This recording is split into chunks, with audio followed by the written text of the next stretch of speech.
Good morning friends.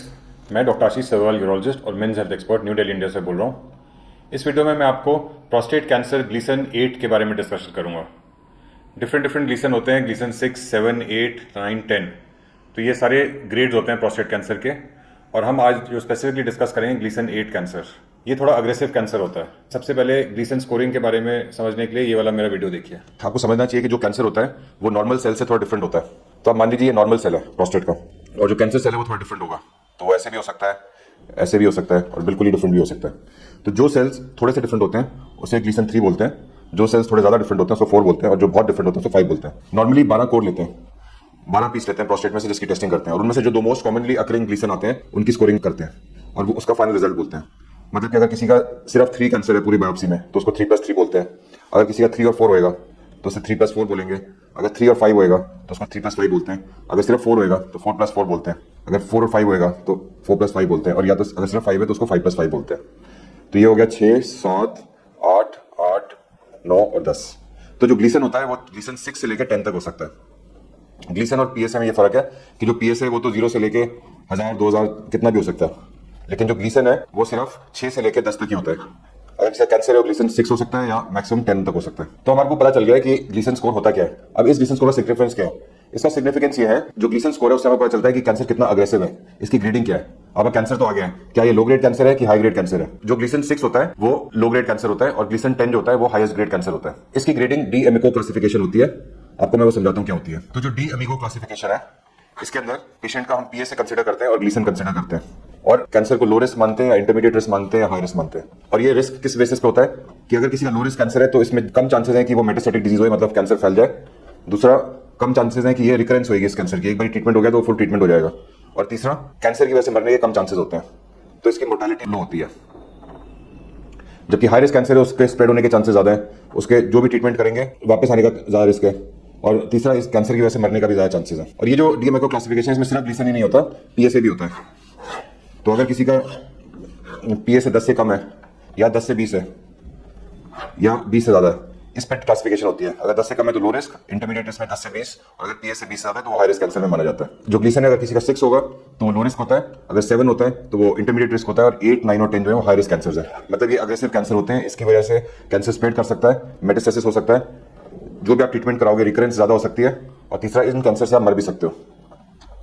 तो ऐसे cancer अगर आते हैं 8, 9, 10 या इंटरमीडिएट 7, ये सब अग्रेसिव कैंसर होते हैं। तो इस वीडियो में आपने देखा कि कैसे हम लोग ग्लीसन ग्रेडिंग करते हैं, कौन सा ग्लीसन 6 होता है, कौन सा 7 होता है, कौन सा 8, कौन सा 9, कौन सा 10।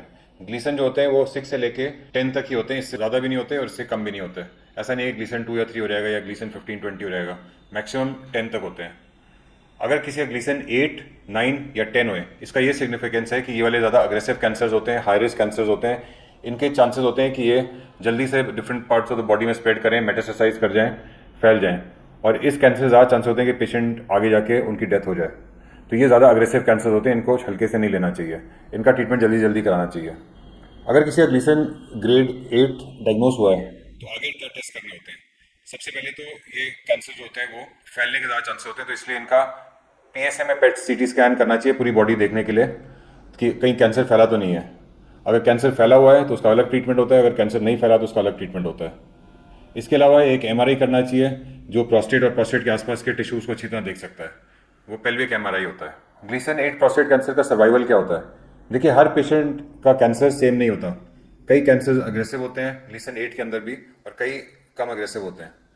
कई पेशेंट्स में हम लोग ट्रीटमेंट करते हैं, उनका बहुत अच्छा रिस्पॉन्स आता है, और कई लोग हम लोग ट्रीटमेंट करते करते उनका कंट्रोल ही नहीं होता और कैंसर फैल जाता है।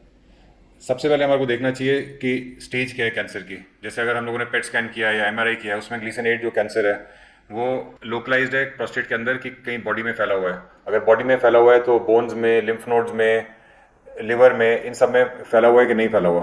तो जो कैंसर ज़्यादा फैला होता है उसके सर्वाइवल कम होता है, लेकिन जो कैंसर फैला नहीं होता, लोकलाइज होता है, उसके ट्रीटमेंट के चांसेस ज़्यादा अच्छे होते हैं।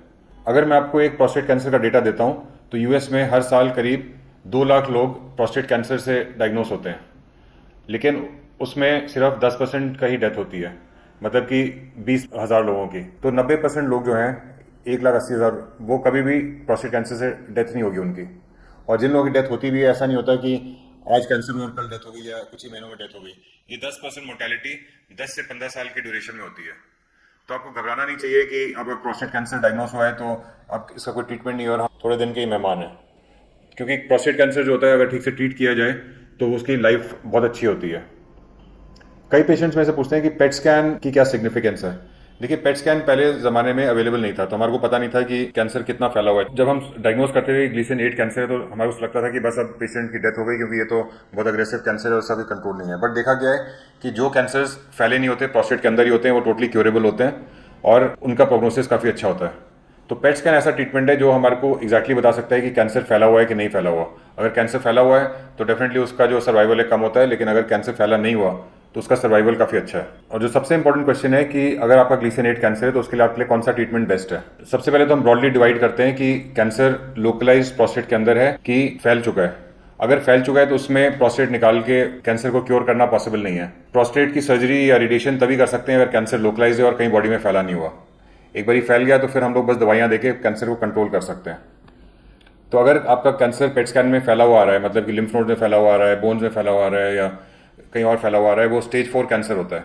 और उस कंडीशन में हम लोग हार्मोन थेरेपी करते हैं और काफ़ी सारी दवाइयाँ हैं, जाइटिगा या एबिलिट्रॉन या एंजेलिटोमाइड या उसके बाद कीमोथेरेपी।